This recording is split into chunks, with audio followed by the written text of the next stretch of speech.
Nobody understood why Benji kept getting returned to the shelter after being adopted.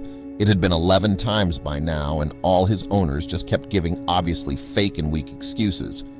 Only when the new trainee decided to take Benji home with her did they find out what was actually wrong with Benji, and nobody at the shelter could have predicted this. But before we start, smash the like button and make sure to subscribe if you haven't, and hit that notification bell so that you won't miss any new stories. Stacy was still shaken from the experience as she was driving back to the shelter. Benji was in the back seat, sleeping. Stacy felt horrible as she had been so sure she could help this poor dog. But now he had to be returned to the shelter for a 12th time. But at least they now knew why. Stacy had called ahead and there were 3 other employees waiting for her and Benji to arrive. 11 times Benji had been returned to the shelter, always with an excuse. Buddy, they knew that Stacy would tell them the truth. So why was Benji returned to the shelter 11 times? What was wrong with this poor dog, and could they fix it? By this point, Benji had been at the animal shelter for 15 years. He was barely a puppy anymore, but he still very much looked like one, and everybody who came to the shelter to pick immediately fell in love with him and wanted to take him home. So why was poor Benji still here? The truth is that from those 15 years, Benji didn't spend that much time in shelter. If he was present there, it would be at most 2 weeks before he was adopted by somebody. But the thing is that he just kept getting returned by the people who adopted him. This already started when he was brought into the shelter the first time as only a 3-week-old puppy. His first owners had a dog who gave birth to 5 healthy puppies, but they inexplicably decided to keep 4 of them, and only Benji was handed over to the shelter without a word of explanation. They put him up for adoption that same day, and the very next day, somebody had already come in to adopt him. It wasn't every day that a shelter would have puppies up for adoption, as mostly older dogs were brought in, so people who saw Benji knew this was a golden chance. The family he was going to seem to be absolutely perfect. A young married couple with a 5-year-old daughter dying to get a puppy. Nobody at the shelter expected to ever see Benji again, but this would not turn out to be the case whatsoever.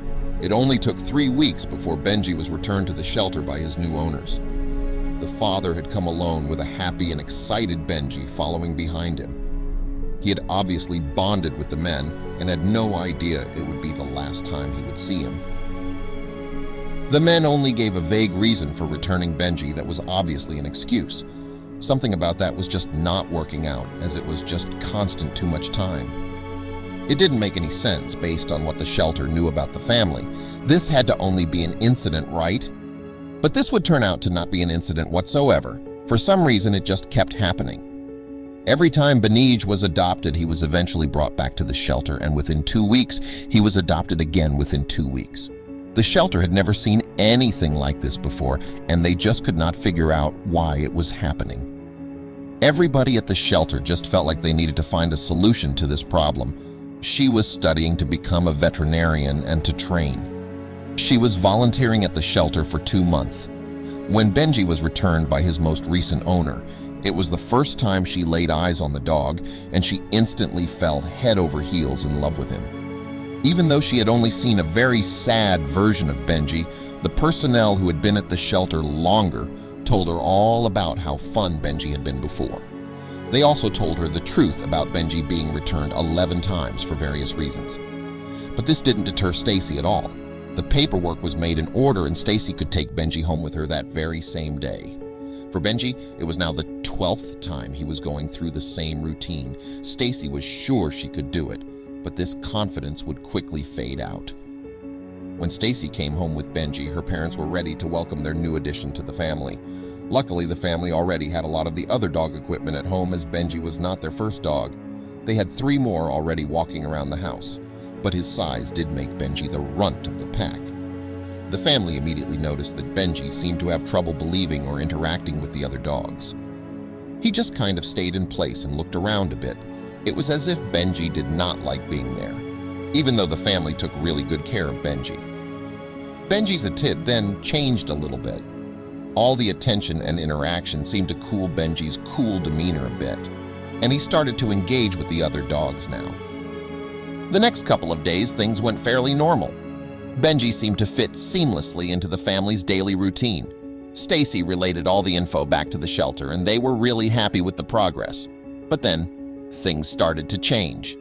Out of the blue, Benji's was nowhere to be found. Stacy started to panic.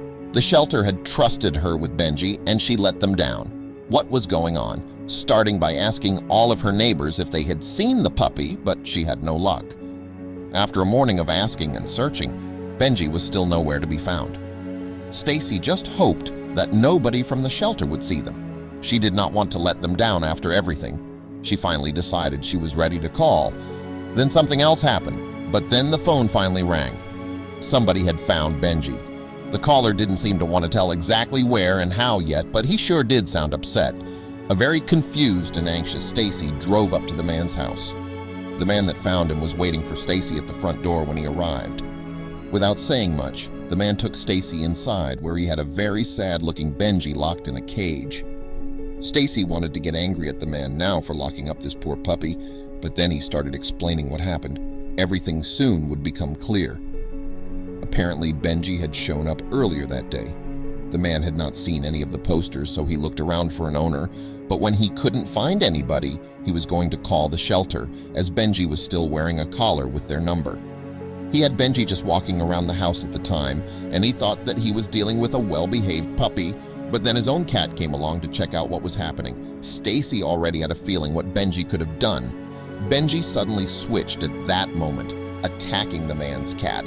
He reacted just in time to grab the dog before Benji was able to hurt the cat, who ran off immediately. The man instantly put Benji in his cat cage after that.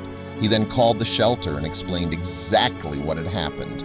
After describing the dog, the shelter told him that he needed to call Stacy as she would come to pick him up, and that is what happened. When Stacy looked at her phone, she saw that she had multiple missed calls from the shelter. It was not possible to keep this secret anymore.